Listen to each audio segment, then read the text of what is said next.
მოგესალმებით ძვირფას რადიოს მსმენელებო, თქვენ უსმენთ გადაცემა წიგნებს, რომელსაც რადიო შოკოლადი და ჯოსელი წარმოგიდგენთ. გადაცემა ეთერში გადის ყოველ ხუთშაბათს საღამოს 6 საათზე. გადაცემის მოსმენა ასევე შესაძლებელია ონლაინ ვებგვერდზე radioshokoladi.com. ჩანაწერების ხილვა კი რადიო შოკოლადისა და ჯოსელის Facebook-ის გვერდებზეც არის შესაძლებელი. დღეს ჩვენ ვილაპარაკებთ თანამედროვე სამყაროში ჯერ კიდევ პოპულარულ და როგორც ჩანს არასოდეს არ დავიწყებულ ფრიდრიხ ნიცშეზე და განსაკუთრებით მის უდიდეს ნაწარმოებზე, რომელსაც ქვია ესე იტყოდა ზარათუსტრა, ყოველ შემთხვევაში ასე ჟღერს მისი ერეკლე ტატიშვილისეული ქართული თარგმანი. ფრიდრიხ ნიცშე მოგეხსენებათ, ეს ერთ-ერთი ყველაზე დიდი სახელი არის კაცობრიობის ისტორიაში და ეს აშკარად ყველაზე დიდი სახელია ევროპული აზროვნების ისტორიაში. წარმოუდგენლად მნიშვნელოვანი ფიგურა და წარმოუდგენლად სხვადასხვა განსხვავებული მოსაზრებები არის მის შესახებ. იგი პოპულარული გახლავთ, მასზე მუდმივად მიმდინარეობს მსჯელობა საქართველოში, მოგეხსენებათ, ნიცშე პოპულარულია დღიდან, მე მგონი მისი დაბადებისა. ახლა მე მგონი ერთ-ერთი ყველაზე პოპულარული კაცი იყო საქართველოში ძალიან დიდი ხნის წინათაც კი. უნდა ვთქვათ პირდაპირ, რომ ნიცშე, რომელიც 1844 წელსაა დაბადებული პასტორისა და პასტორის ქალიშვილის ოჯახში, ანუ მთლიანად ასე თქვა გარშემორტყმული იყო რელიგიით და ქრისტიანობით, გახდა ქრისტიანობასთან მებრძოლი კაცის სიმბოლო, ამიტომ მარტო იმიტომ რომ მასზე ჩვენ გვაქვს გადაცემა, ვიღაცები შეიძლება გაღიზიანდნენ, მაგრამ მე სწორედ არ ვაპირებ მისი ასე თქვა ქრისტიანობასთან დაპირისპირებაზე ბევრ ლაპარაკს, ვინაიდან სინამდვილეში ნიცშე ქრისტიანობას კი არა, ნიცშე ანობას დაუპირისპირდა, იზმების მოწინააღმდეგე კაცი იყო და ეს არის პირველი მოძღვრება, რომელსაც არ ყავს მიმდევრები მოძღვრებითი თვალსაჩინით. ან წარმოიდგინეთ, რომ ნიცშე არის კაცი, რომელმაც შექმნა ახალი რელიგია, რომელსაც არ ყავს არც ერთი ადებტი. სამაგიეროდ ნიცშე არის კაცი, იმიტომ რომ თვითონ იბრძოლა იმაზე, რომ ის არ ყოფილიყო წმინდანი და ეს არ ყოფილიყო, ასე ვთქვათ, რელიგიური კულტის საკანი. სამაგიეროდ ნიცშე არის კაცი, რომელიც დღემდე აღელვებს კაცობრიობას, დღემდე დღის წესრიგს, ასე ვთქვათ, საკაცობრიო ინტელექტუალური სამყაროს დღის წესრიგს დღემდე ადგენს ფრიდრიხ ნიცშე, კაცი, რომელმაც ფაქტობრივად 1888 წლის 2 იანვრის შემდეგ შეწყვიტა არსებობა. ესაა ის დღე, როდესაც იგი შეიშალა და ამის შემდეგ მისგან არაფერი მნიშვნელოვანი არ წამოვიცვლა და ვერ წამოვიდოდა, მაგრამ ის რაც ხდება ამ მოკლე პერიოდში 40-იანი წლებიდან 80-იან წლებამდე, ის ყველაფერი აღმოჩნდა იმდენად მნიშვნელოვანი, რომ ბევრჯერ სცადეს ნიცშეს ჩამოწერა და თქვა, რომ ეს უკვე ეკუთვნის ისტორიას, დამთავრდა მისი ამბავი. ეს სხვა შორის თქვა მისმა ყველაზე დიდმა მოსწავლემაც თომას მანმა 1947 წელს დაწერილში, რომ ნიცშე ეს ისტორიის კუთვნილება, სცადა გაეკრიტიკებინა ნიცშე იმის გამო, რომ მასში მართლა აღმოჩნდა ის პოტენციალი, რაც გამოიყენეს ფაშისტებმა, მაგრამ ჩვენ ახლავე შეგვიძლია ვთქვათ, ნიცშე არანაირი ფაშისტი არ ყოფილა, ნიცშე ვერავითარ შემთხვევაში ვერ იქნებოდა გერმანული ფაშიზმის გულშემატკივარი, იმიტომ რომ ნიცშე იყო გერმანიის მოწინააღმდეგე გერმანელი. კაცი, რომელსაც ეზიზღებოდა გერმანია როგორც სახელმწიფო, თუმცა კი რა თქმა უნდა დაწყებული სხვანაირად ჰქონდა. ესაა ისტორია ადამიანისა, რომელმაც ჯერ შეიყვარა გერმანია, სანამ იგი დაქუცმაცებული იყო და იბრძოლა მისი ერთიანობისთვის, როცა პრუსიას აღმოაჩნდა ის ენერგია, რაც ძალიან უცნაური არის, იმიტომ რომ პრუსია იყო ერთადერთი არაგერმანულენოვანი ნაწილი გერმანიაში. ანუ რუსელები არ არიან გერმანელები. რუსული ენა ამჟამად მკვდარი გახლავთ ერთ-ერთი ბალტური ენა და ეს არის ლიტვის და ლატვიის მონათესავე და სლავური ენების ნათესავი, არანაირი კავშირი პირდაპირ და ღრმა გერმანიკულ ენებთან არ აქვს, მაგრამ პრუსიელი ხალხი აღმოჩნდა საუკეთესო გამაერთიანებელი და პრუსიელებმა გააერთიანა საფრანგეთთან 70-71 წლის ომში, გაიმარჯვეს და შეძლეს გერმანიის იმპერიის შექმნა. აი მაგ დღეებში ბატონი ნიცშე იბრძოდა გერმანიის არ დასაჭერად. როგორც კი დაინახა გერმანიის სახელმწიფო, რომელიც მას დაიწყო აღზევება, რომელმაც წარმოშვა თავისი გიგანტი ბისმარკის სახით, ნიჩემ დაწერა სპეციალური წიგნი თავისი ბიოგრაფიის აღნიშვნელი, მისი ბოლო ნაწარმოები ეკე ჰომო, ხანდახან ამბობენ ესე ჰომოს, მე როგორც კლასიკური ფილოლოგიის წარმომადგენელი ნიჩეს, ასე ვთქვათ, კოლეგა ყველას ვთავაზობ წავიკითხოთ ლათინური ტრადიციული წაკითხვით, ანუ როგორც იწერება დაახლოებით ისე იკითხებოდა ყოველგვარი ფრანგული, გერმანული, ინგლისური და იტალიური გავლენების გარეშე, სადაც სხვადასხვანაირად ექცე, ეკჩე, ესე ბევრნაირად კითხულობენ, მაგრამ ნიჩეს სხვაჩვენს ცნობილია თვითონ როგორ კითხულობდა კლასიკურად ეკე ჰომო, ანუ აი ადამიანი, ესაა მისი ავტობიოგრაფიული ხასიათის თხზულება, რომელსაც აქვს მიძღვნა, ვუძღვნი ბისმარკს ნიშნად ჩემი მისდამი საშინელი სიძულვილისა. რა თქმა უნდა ცენზურამ მაშინ ეს არ გაუშვა და დაბეჭდეს უბრალოდ ეკე ჰომო ბისმარკის გარეშე, მაგრამ ეს სიძულვილი დარჩა. ეს არის სიძულვილი ყველანაირი გერმანული სახელმწიფოებრიობისადმი და ესაა სიძულვილი ანტისემიტიზმისა და გერმანელი ეგრეთ წოდებული თეთრი ქერათმიანი კაციჭამიებისა. ეს ნიჩეს ტერმინებია. სულ ასე რომ ვისაც გონია რომ ნიჩე ფაშიზმის იდეოლოგია იყო, რა თქმა უნდა ეს საქმეს ჩაუხედაობა. უპირველეს ყოვლისა, თუ როგორი არის ნიჩე, ამის გაგება შეიძლება მისი ორი წიგნი. ნიჩემ ბევრი წიგნი დაწერა, თუმცა წიგნი, რასაც ქვია, ყველას არ დაერქმეოდა. ზოგიერთს მაგალითად, ჩემი როცა მე ვიყავი ეროვნული ბიბლიოთეკის დირექტორი, მყავდა წინვალე მოადგილე, ახლაც ერთ-ერთი მოადგილე არის ლევან თაქთაქიშვილი, რომელიც განასხვავებდა ერთმანეთსაგან ბეჭდურ პროდუქტსა და წიგნს. და ნებისმიერ ავტორს გულს უკლავდა, იმიტომ რომ თქვენი ბეჭდური პროდუქცია და რაღაცა ასე ეუბნებოდა, ესე იგი, ანუ წიგნს რაღაცა თვისებები აქვს, მე არ მინდა ახლა დეტალებში შესვლა, მაგრამ ნიჩეს სწორედ არ აქვს წიგნები დაწერილი, ორი წიგნი აქვს დაწერილი და უამრავი კრებული აფორიზმებისა, რომელსაც სხვადასხვა სათაური აქვს, მაგალითად სიკეთის ბოროტების მიღმა, ანტიქრისტიანი ან ანტიქრისტე და სხვა და სხვა, ბევრი წიგნი მან წერა ისე, რომ სინამდვილეში აი წიგნის ხასიათი მას არ ქონდა, ეს იყო კრებული.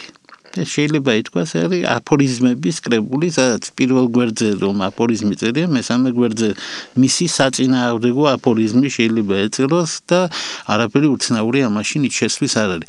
ორადორი წიგნი, რომელიც არის მთლიანი და რომელსაც აი დღეს ასე ჩვენ ლევან თაქთაქიშვილი რომელსაც წიგნს დაარქმევდა, დღეს ასე ჩვენ წიგნს ვარქმევთ, ეს არის მისი პირველი დიდი ნაშრომი, რომელსაც ქვია ტრაგედიის წარმოშობა მუსიკის სულიდან და მისი ერთ-ერთი უკანასკნელი ბოლო ნაშრომი ესე იტყოდა ზარათუსტრა. ესენი წიგნებია.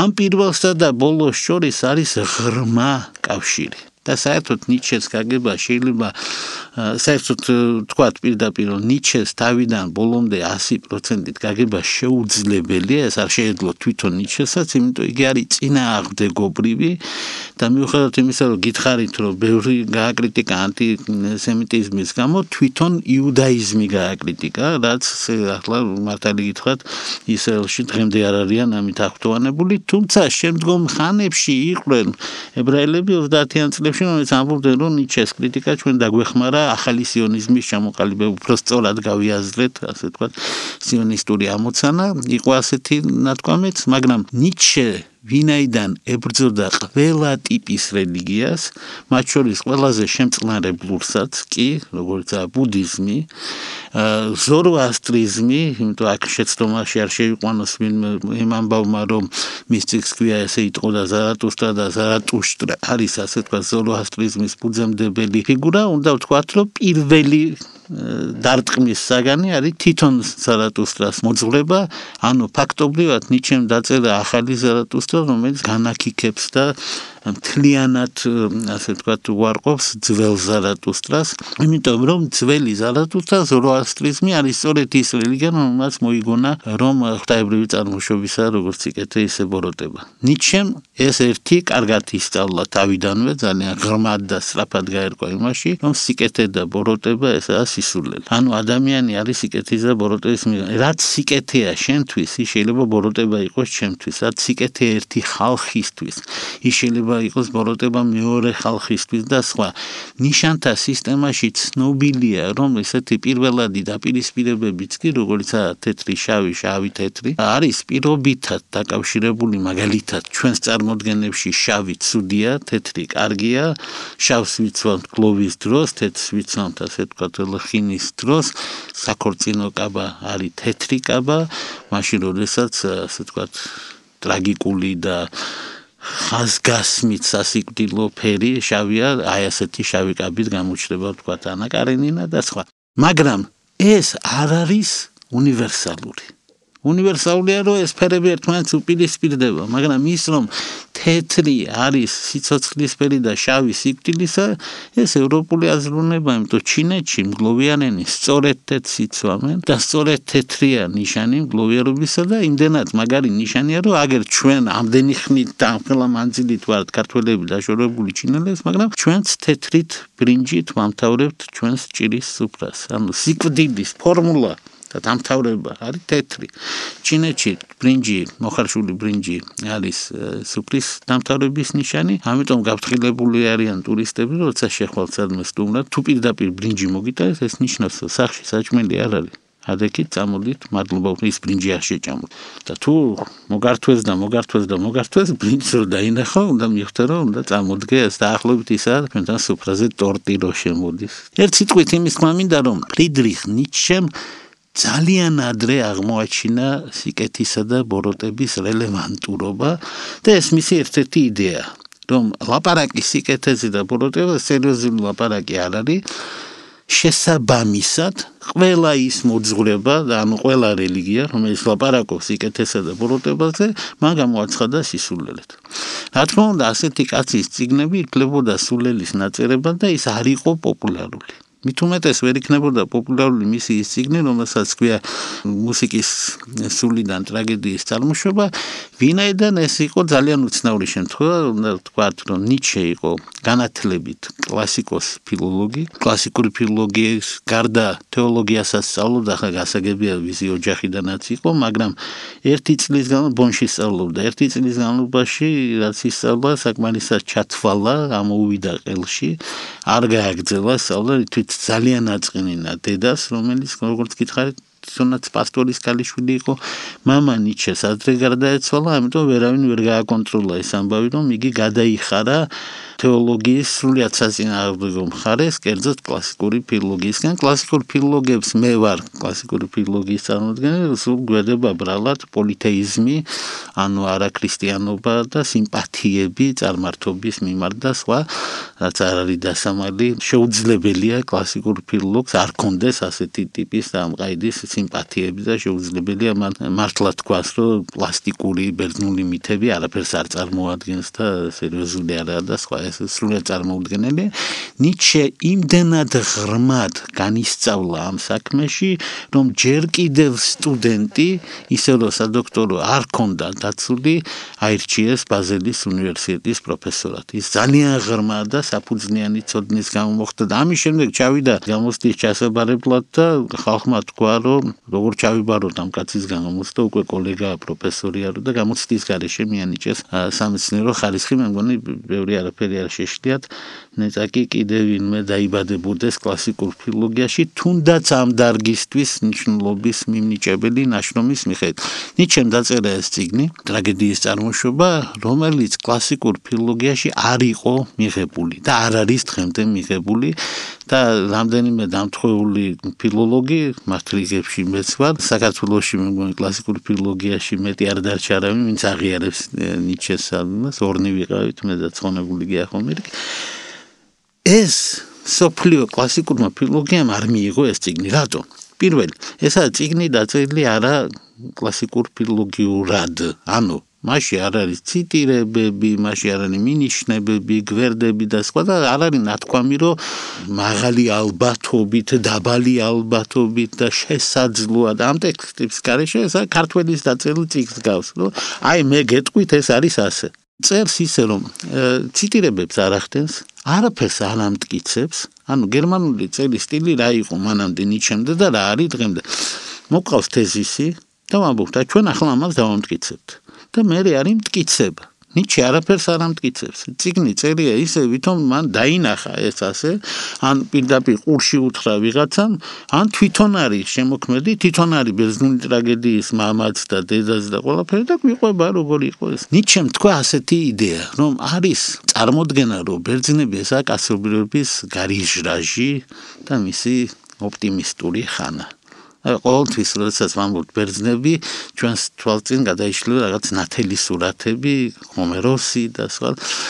და ამ დროს ბერძნებს ჰქონდა ტრაგედია და რატო თუ ასეთი ოპტიმისტები იყვნენ სიკვდილზე, რატო ლაპარაკობდნენ და ნიჩემ აღმოაჩინა, რომ ბერძნულ სამყაროში ორი ძირითადი იდეა არის იდეა პლასტიკური, ულამაზესი, უმშვენიერესი, სიზმრისეული, რომელსაც მან უწოდა აპოლონური, იმიტომ აპოლონიას სიზმრის, სინათლის, მუზების და ხელოვნების ღმერთი და ეს არის გაწონასწორებული, ესა მოკლედ რო ვთქვათ, რო შევხედავთ, ასე ვთქვათ, პართენონს, ესაა საბერძნეთი.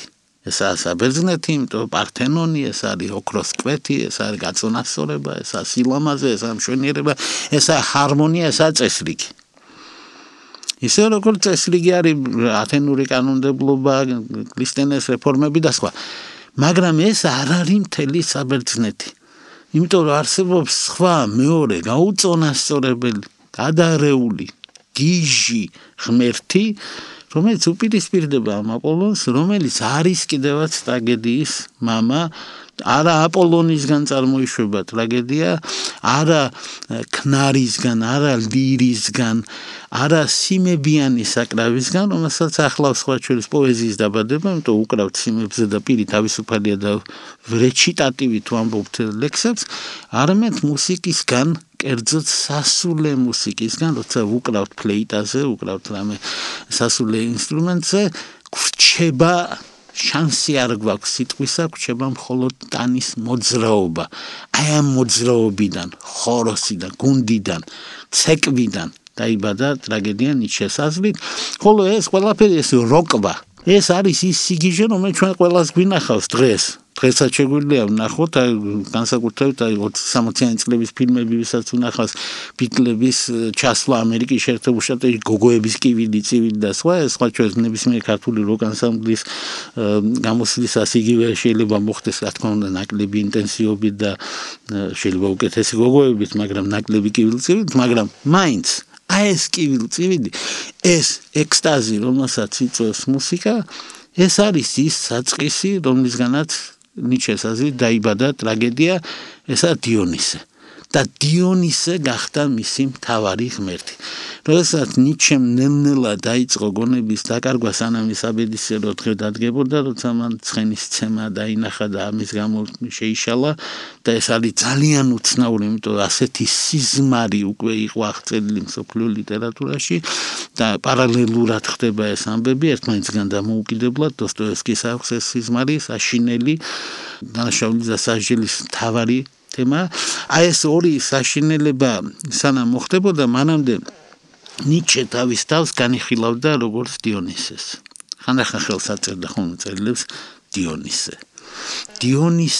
დიონისური საწყისი, ანუ არანორმალური სიშმაგე, გადარევა, მენადები და სხვა გამოაცხადა მან თავის საფუძვლად და წარმოიდგინეთ ახლა გერმანია, რომელიც არის სრული ანტიპოდი ამის. გერმანია, რომელიც არის ბახის სამშობლო. როდესაც გერმანიაში ჩატარდა გამოკითხვა 100 საუკეთესო გერმანელი, პირველ ადგილზე რა თქმა უნდა გავიდა კონრად ადენაუერი, იმიტომ მსოფლიოში ყველგან პირველ ადგილზე მიისწრაფიან მეფეები, ან პრეზიდენტები, მოკლედ დირექტორები და შემდეგ რაღაცა მეხუთე, მეექვსე ადგილები არის დიდი ხელოვანისთვის. მანამდე ვიღაცები არიან, თავის სტრუქტურა აქვს ამას, სხვა შორის წინუსწევს სახალხო სიყვარულის საგანი და შემდეგ გერმანიის სახალხო სიყვარულის ადგილას ზის კარლ მარქსი, საქართველოში მაგ ადგილას ჩაჯდა ზვიად გამსახურდია, საფრანგეთში მსახიობი კოლუში, რომელიც ძალიან სასაცილო მსახიობი იყო, ერთხელ პრეზიდენტობაზე იყარა, კლოუნი იყო სინამდვილეში და ლედი დაიანა დიდ ბრიტანეთში. წარმოიდგინეთ, რომ მეხუთე ადგილი არის ხელოვანის ადგილი. საქართველოში ესა რუსთაველის ადგილი ან ვაჟა-ფშაველას ადგილი, იქ საფრანგეთში ესა ჰიუგოს ადგილი, ინგლისში შექსპირის, ხოლო გერმანიაში ბახის. ანუ ბახი წესრიგი, მოწესრიგებულობა, ორდნუნგ, ჭეშმარიტი გერმანული მუსიკა, რომელშიც არის ჰარმონია, რომელშიც არის ჰარმონიის კანონები. მუსიკა თუ არ იცი, შეგიძლია ისწავლო. ბახს მოусმენ, გაიგებ, რომ აჰა, თურმე სიზე არ შეიძლება დამთავრდეს, უნდა გადავიდეს დოში და ასე შემდეგ და გასაგებია 24 ტონი არსებობს, ესე იგი 24 ტემპერირებული კლავირი დაიწერება ბახისგან, 23 კი არა, 25, არამედ იმდენი, რამდენიც არის და სხვა. და წარმოიდგინეთ, ამ გერმანიაში ვიღაცა მოდის და წერს ასე წიგნს, სადაც არ ასაბუთებს, არ ასკნის არაფერი და ამბობს, რომ ბერძნებში მთავარი არის არა ის, რაც თქვენ გონიათ საბერძნეთი, აპოლონური და ნათელი მითები, არამედ იმის წიაღში რაც არის, ის, რაც არის დიონისური. სხვა ჩვენ აქედან მოდის განმარტება ტერმინის, რომელიც გამოიყენა შემდგომში თომას მანმა, ეგრეთ წოდებული ჯადოსნური მთა, იმიტომ რომ სწორედ ამაზე თქვა ნიჩემ, რომ საბერძნეთი ესაა ეს მთა, ჯადოსნური მთა, რომელსაც უყურებდა გონია ესაა მისი მწვერვალი და სინამდვილეში ეს მთა უნდა დავანგრიოთ, ჩავძლეთ სიღრმეში და აი იქ არის მისი ნამდვილი დიონისური საწყისი და ეს ყველაფერი დანარჩენი რაც აშენებულია აპოლონური, ეს სინამდვილეში ნამდვილი არ არის. ამიტომ მან დაასკვნა, რომ პირველი ტრაგიკოსები იყვნენ ნამდვილები, ესქილე იყო ნამდვილი და ახლობით იმას ამბობს, რასაც ამბობდა სულ ჩემი საყვარელი არისტოფანე, ისიც ამას ამტკიცებდა. შემდეგ უკვე აპოლონი გამოაჩინა, ასე ვთქვათ, სოფოკლემ და ბოლოს ეს აპოლონზე უარესი თითქმის სოკრატე გამოაჩინა, რომელიც არის მკვლელი დიონისური საწყისისა, ლოგიკა, აზროვნება და სხვა მოკლა საბერძნეთი სოკრატემ ნიჩეს აზრით. ჩემი ცხოვრება ძალიან რთული იყო იმის გამო, რომ მიყვარდა ორი კაცი, რომელთაც ერთმანეთი ძალიან სასტიკად არ უნდა ყვარებოდა. სოკრატე როგორც მოაზროვნე ერთის მხრივ და ნიჩე, რომელიც ამბობს, რომ სოკრატე არის ყველა საზღარი ფიგურა კაცობრიობის ისტორიაში. რაც ნიშნავს იმას, რომ მან იბრძოლა ამის წინააღმდეგ. ამდენი ლაპარაკი გჭირდება მარტო იმისთვის, რომ ვიცოდეთ ნიჩე ნელ-ნელა მიდიოდა იმ გზისკენ, რომ დიონისურს უნდა ბოლოს გაემარჯვა ყველაფერში. დიონისე კაცმა უნდა თქვას ღმერთი არ არის. დიონისე ბერძნულ პანთეონში არ არის. ანუ 12 ღმერთში, ოლიმპიურ ღმერთებში დიონისე არ არის. მერე ბერძნებმა ნელ-ნელა გამოწიეს და პატარა ადგილი უპოვეს, ხესტია გააგდეს და სხვა, მაგრამ დიონისე ყველაზე ახალგაზრდა ბერძნულ წარმოდგენებში, სინამდვილეში კი დიონისე ყველაზე ბებერია. აი ეს ნიჩეს ასი. ამ აზრის განვითარებისთვის თავიდან იგი შოპენჰაუერის წიგნი ჩაუვარდა შემთხვევით სხვა ჩვეულის ხელში და შოპენჰაუერისტი იყო. ანუ ნიჩეც პესიმისტი იყო. დიონისე მისთვის იყო პესიმიზმის სიმბოლო, სანამ არ დაინახა ვაგნერი, სანამ არ დაინახა განვითარება და ბოლოს ეს ყველაფერი უარყო.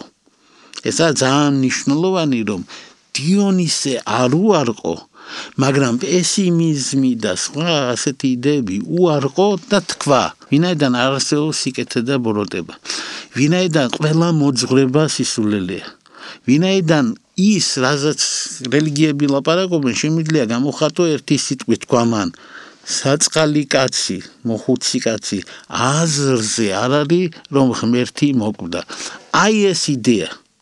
არა ღმერთების სიკვდილი, როგორც ეს არის ვაგნერთან, არამედ ღმერთის სიკვდილი. ყველა ღმერთი ერთად, ღმერთი ერთია, როგორც ხშირად ამბობენ ხოლმე მუსლიმები, რითიც ჩვენს გულსაც იგებენ, თუ ჩვენ სულ გონია რომ ერთმანეთს უგებთ, მაგრამ ისინი სულ სხვა რამეს გულისხმობენ. ეს ერთი ღმერთი, რომელიც აი ყველა ღმერთი ერთად აღებული არის, ეს არის ახურა მაზდა, ეს არის ბუდა, ეს არის ქრისტე, ეს არის მამა ღმერთი, ეს არის ასე ვთქვათ ნებისმიერი მოძღვრების ნებისმიერი ღმერთი, ეს ღმერთი მოკვდა. ნიჩე ამბობს, რომ იგი იყო და არ არის. ნიჩე არ ამბობს, რომ ღმერთი არ ყოფილა. ეს განსაკუთრებული ნიჩეზე როცა არის ლაპარაკი, ათეისტია. ვიღაცებს კარგად არ ესმით რას ამბობენ. ათეიზმი ეს ღმერთის აღიარების ერთ-ერთი ფორმაა, რომ მე შენ არ გაღიარებ, მაგრამ ხარ შენ. ათეიზმი ადამიანურია. ნიჩე არ არის ათეისტი. ნიჩე არის ანტი-ღმერთი. ეს სულ სხვა რამ არის. სულ სხვა რამ არის და აი ამ პესიმიზმის ნაცვლად, რომ თუ ღმერთი არ არის, მაშინ ყველაფერი ნებადართულია და ვაიმე რა გვეშველება, თქვა დოსტოევსკიმ, ნიჩემ თქვა ღმერთი არ არის, ამიტომ ადამიანს აქვს პასუხისგებლობა. და იწერება ეს წიგნი, ესე იტყოდა ზარათუსტრა. ზარათუსტრას მთავარი იდეები არის მარადიული დაბრუნება და მოძღვრება ზეკაცის შესახებ. უამრავი სხვა იდეა, რა თქმა უნდა, მაგრამ ძირითადი იდეები ესაა, რომ ყველაფერი დაბრუნდება და ყველაზე მნიშვნელოვანი გახლავთ ის, რომ ადამიანი ვალდებულია გახდეს სხვა. ზეკაცი რა არის ეს იუბერკინში, ზეკაცი არ არის ახალი ბიოლოგიური მოდგმა. ეს არ არის ის, რასაც ჰიტლერი ხატავდა, რომ აი ჩვენ კერები, მაღლები და ლამაზები და ცისფერთვალებები, ამათ ესენ სწორედ ეზიზღებოდა ნიჩეს, მაგრამ დამ უღალატა, დამ სიკვდილის შემდეგ მუზეუმი გახსნა და ჰიტლერი რამდენჯერმე იყო ამ მუზეუმში და მთელი ამბები მოხდა, რომ რაღაცა მოძღვრება ჭირდებოდა, ახლა მართლა ბლავატსკაიას და ასეთ უწიგნურობას ხوار დაეყნობოდა ამოდენა იმპერია და რა თქმა უნდა ნიჩე ჭირდებოდა როზენბერგს ისე რომ ჭირდებოდათ რაღაცა ტიპის მოძღვრება, თუმცა არ იყო ამაში არანაირი სამართლიანობა. ნიჩე არ გულშემატკივრობდა. ნიჩემ თქვა შემდეგი და ჰიტლერი არანაირი ზე ადამიანი არ იყო. ნიჩემ თქვა შემდეგი, ცაცარიელია, ღმერთი არ არსებობს, მარადიული სიცოცხლის და ზეცის და შემდეგ იდეები მკვდარია. ამიტომ გაუმარჯოს მიწას, ხოლო მიწამ აღმოაჩინა ადამიანი და ზეკაცი არის მიწის კაცი. ზეკაცი არის ის, ვისაც არ წამს არაფერი მიწის გარდა. ანუ თუ შენ გწამს მომავალი ცხოვრება, სულის უკტავება და სხვა, შენ ზეკაცი კი არა, ქვეკაციც არ ხარ, ბიოლოგიურად არსებული რაღაცა მცენარე ხარ, რომელიც ისე ძალიან დამოკიდებული ხარ სხვაზე. ამიტომ შენ ვალდებული ხარ ასეთი იყო. ადამიანმა უნდა გაიაროს სამი საფეხური და გადის ამ სამ საფეხურს. უპირველეს ყოვლისა ჩვენ ვართ აკლემები. რას ნიშნავს აქ? ყველაფერს რო აიტანს. იმიტომ აიტანს, რომ მერე იქნება კაი ცხოვრება. ამ ცხოვრებაში ყველაფერი ავიტანოთ ის, რომ მე დავდივარ ფეხი შენ დადიხარ ჯიპით, ავიტანოთ ის და შემდეგ რატომ? იმიტომ იმ ცხოვრებაში მე მართალი ვიქნები და სხვა. მაგრამ აკლემს უჩნდება წინააღმდეგობის გზნობა. იმიტომ შენ არა მარტო ჯიპით დადიხარ, არამედ ამ ჯიპით გადამივლი კიდევაც მე, ან წყალშემასხავ, ან ისა და მაღიზიანებ მე. და ამიტომ ადამიანში ჩნდება პროტესტის ნიშანი და ის ამბობს, რომ შენ არ ხარ კარგი. ადამიანი აკლემიდან ხდება ლომი. ლომის სტადია კაი სტადია.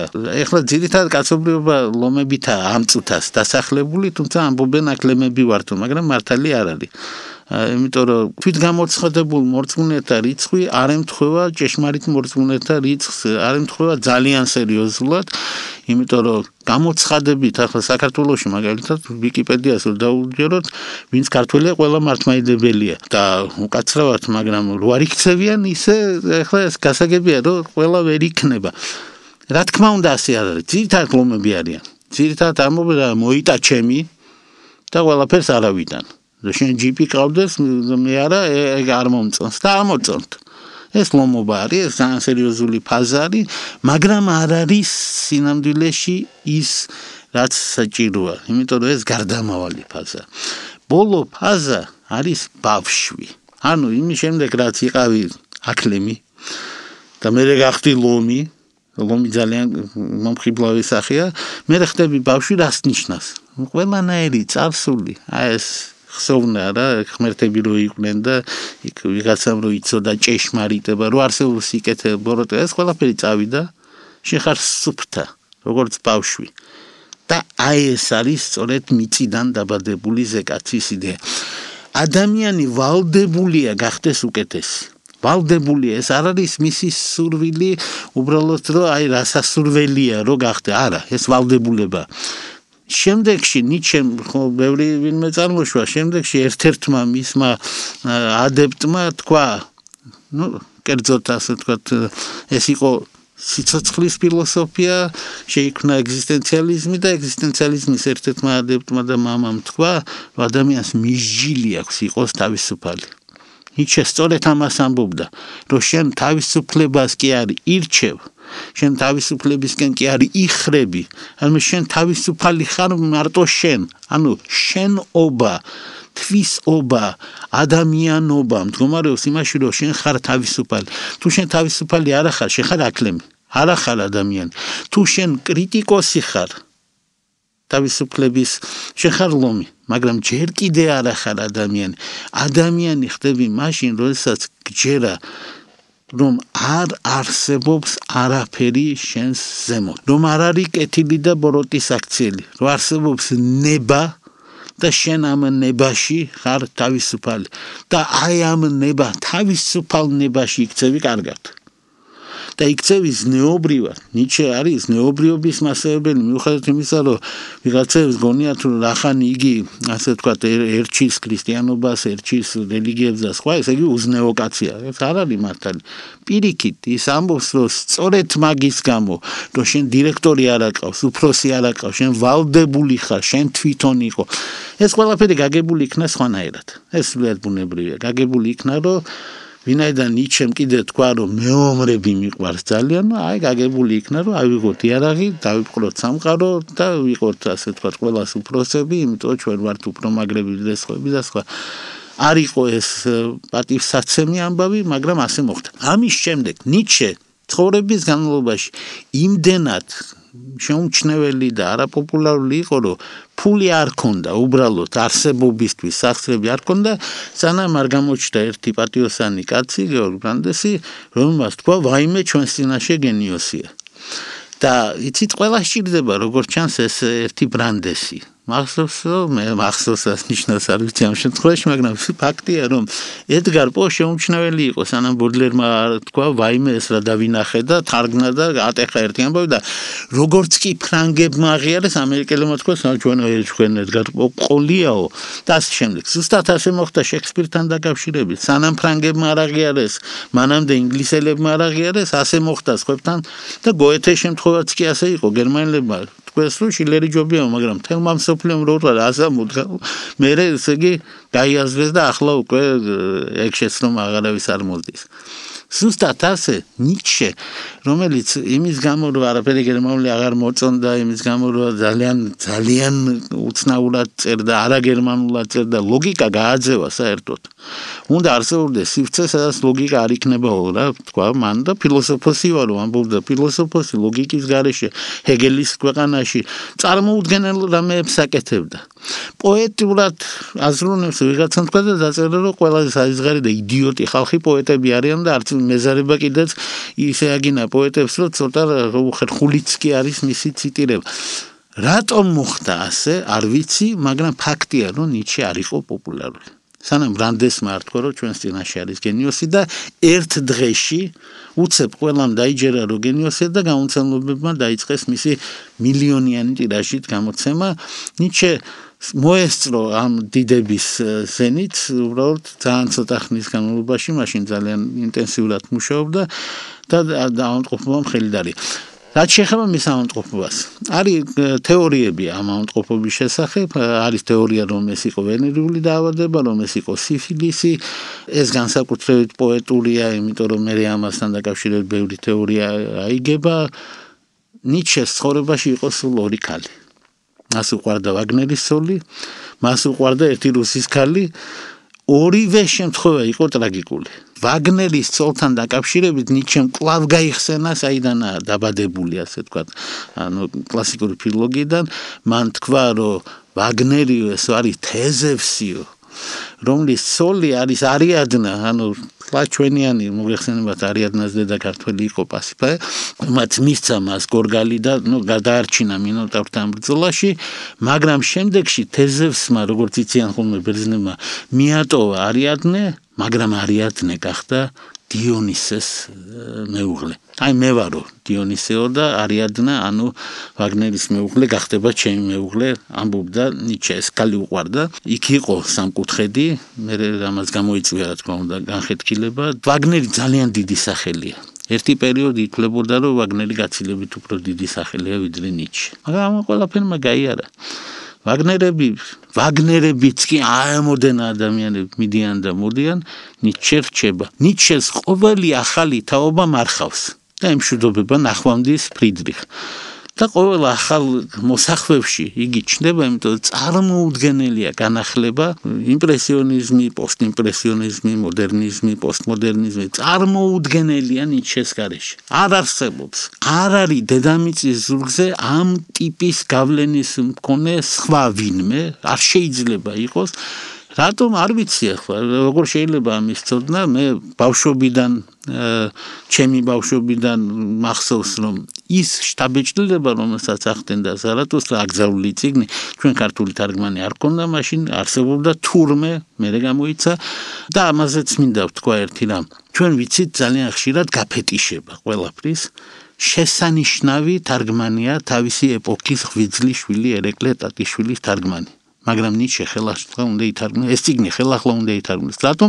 იმიტომ რომ თანამედროვე ქართულ ენაზე უნდა იქნეს იგი გადმოცემული იმ ზიგზაგების გარეშე, რომელიც ახასიათებდა 30-იანი წლების თარგმანს. ხანდახან ესაა ზედმეტი პათოსი, ხანდახან ნაკლები პათოსი, არ ვიცი, ზიგზაგებია. ეს ეხება არა მარტო ნიჩეს, ეს ეხება მთელ შექსპირს, ეს ეხება ყველაფერს, იმიტომ რომ აქ სამუშაო არის. მე მაგალითად გულის ტკივილით მინდა ვთქვა, რომ თუ კი დედამიწის ზურგზე არსებობდა წიგნი, რომლის თარგმნა მინდოდა, რომ მე განმახორციელებე, ეს იყო, არ ვიცი ეს გერმანული ენა და ახლა რამდენიც უნდა ვისწავლო ნიჩეს დონეზე მისი თარგმანის დონეს მე ვერ შევწდები, ბუნებრივია, მაგრამ გერმანისტების და განსაკუთრებით ქართველი კარგი ახალგაზრდა ფილოსოფოსების გასაგონად ვამბობ ამას, განსაკუთრებით იმის გასაგონად, ვინც თუ მოისმენს ამ გადაცემას, კი მიხვდება ვისაც გულისხმობ, ვინც ყველაზე უკეთესი ლექციები წაგვიკითხა ნიჩეზე უფრო პიროვნებაზე ვიდრე მის წიგნებზე და ძალიან მნიშვნელოვანია, იმიტომ რომ ნიჩეს პიროვნებაშია საიდუმლო არის მის პიროვნებაშია საიდუმლო, როგორ არის ცოცხალი მოაზროვნე, როგორ არ დაძველდა. როგორ ყველაფერი დაძველდა. მარქსი დაძველდა, ენგელსი თავიდანვე ძველი დაიბადა, მაგრამ მანამდე იყო, ხო, ესე იგი ფოიხტვაგენი მანამდე იყო, ჰეგელი, ყველაფერი ძველდება.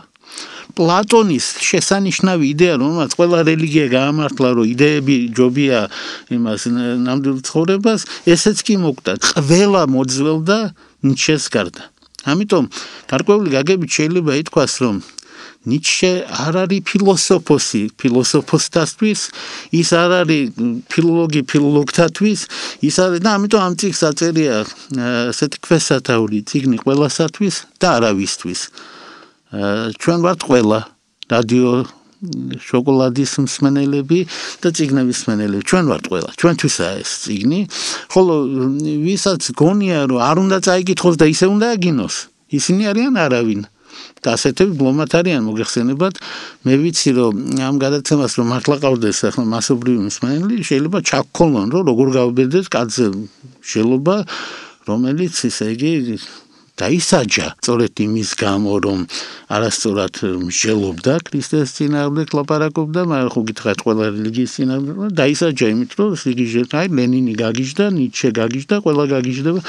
რატომღაც ამხანაგი სტალინი არ გაგიჟდა და გამოცხადებულია კაიკაცად. უნდა გითხრათ, რომ სტალინს უყვარდა ნიჩე, ეს განსაკუთრებული აღმოჩენა იყო ჩემთვის, როდესაც მონტეფიორეს კვლევებში გამოდნა ბევრი რამ, მათ შორის რომ სტალინს თურმე მოსწონდა ოსკარ უაილდი, ძალიან უცნაურია, მაგრამ ნიჩე რომ უყვარდა და დოსტოევსკი, ეს განსაკუთრებული ამბავია.